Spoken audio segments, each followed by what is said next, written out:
Et je reçois à présent Antoine Decaune, désormais scénariste de bande dessinée. Bonjour. Bonjour. Et Xavier Coste, qui est dessinateur, on le savait déjà, de bande dessinée. Vous avez ensemble réalisé ce livre qui s'appelle Île déserte. Alors il n'y a pas de E à Île et ce n'est pas une faute d'orthographe. Non, c'est pas Île une faute déserte d'orthographe. parce qu'il quitte l'endroit où il vit, il quitte le petit garçon que vous étiez à 8 ans, c'est votre père. Voilà, le île en question, c'est donc mon père qui a 40 ans à l'époque. Moi j'en ai 8 et il lui arrive cette idée étrange de partir sur une île déserte. De se faire naufrager, littéralement, dans l'idée d'y tenir un an, de voir comment un homme civilisé peut résister à cette chute brutale de vie.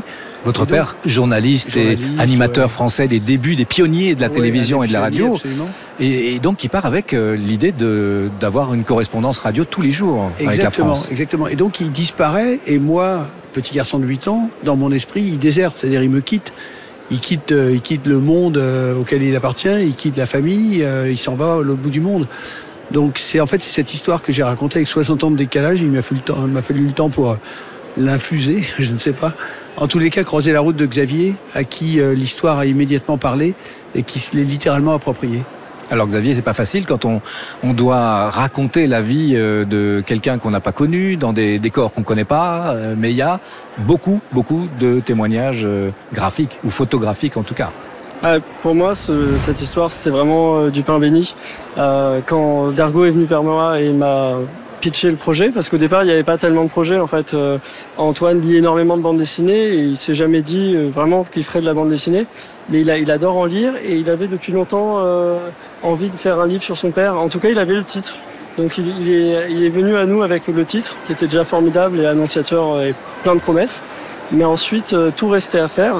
Et ce qui est formidable, c'est que moi j'adore les histoires insolites et hors normes, et ici j'étais servi. Le fait de vouloir partir un an sur une île déserte, et en plus d'avoir la chance de réaliser cet album avec le fils de la personne en question, avoir son témoignage, son émotion, et aussi tous les documents intimes. Enfin, je pense que tu en parleras peut-être mieux que moi.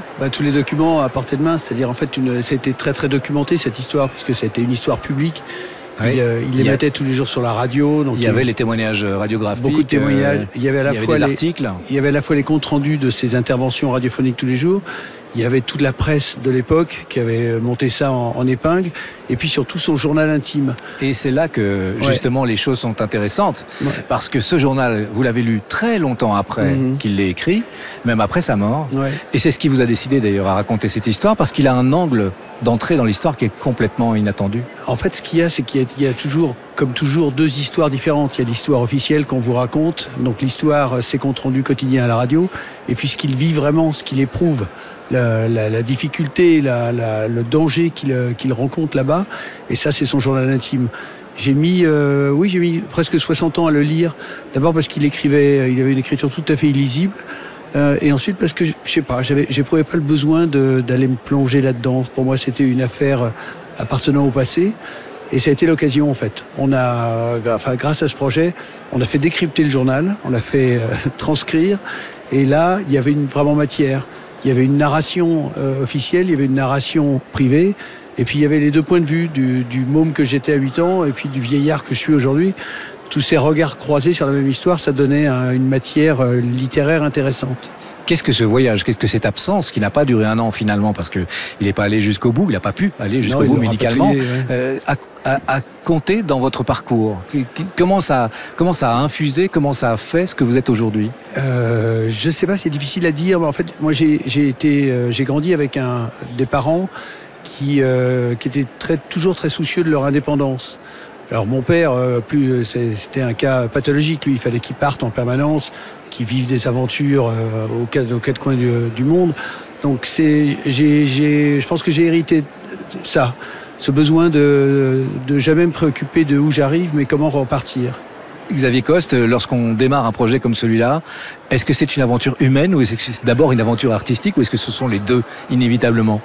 Ce qui est assez miraculeux, c'est que de manière générale, je me méfie un peu des collaborations en bande dessinée. Déjà parce que j'ai pris l'habitude de travailler seul. Et quand on travaille avec un scénariste expérimenté en BD, souvent il va avoir une vision trop arrêtée du livre.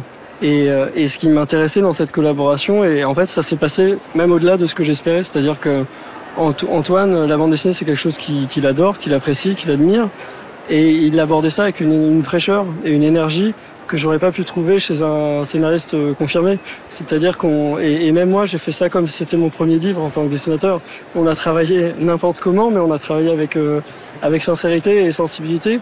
C'est-à-dire que j'ai même commencé à dessiner dès qu'on s'est vu, en fait. J'ai été porté par... j'avais tout de suite des images en tête, j'ai été porté par cette histoire.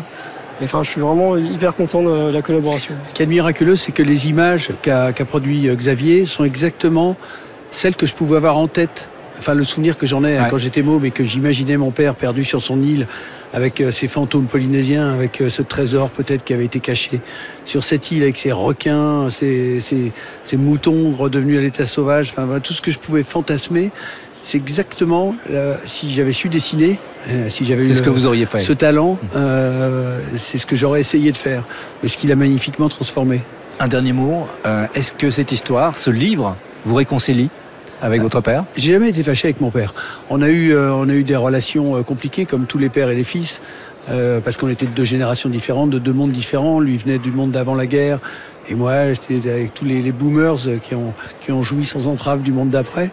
Mais on avait une vraie estime réciproque et on s'est quitté en très très bons termes et en paix.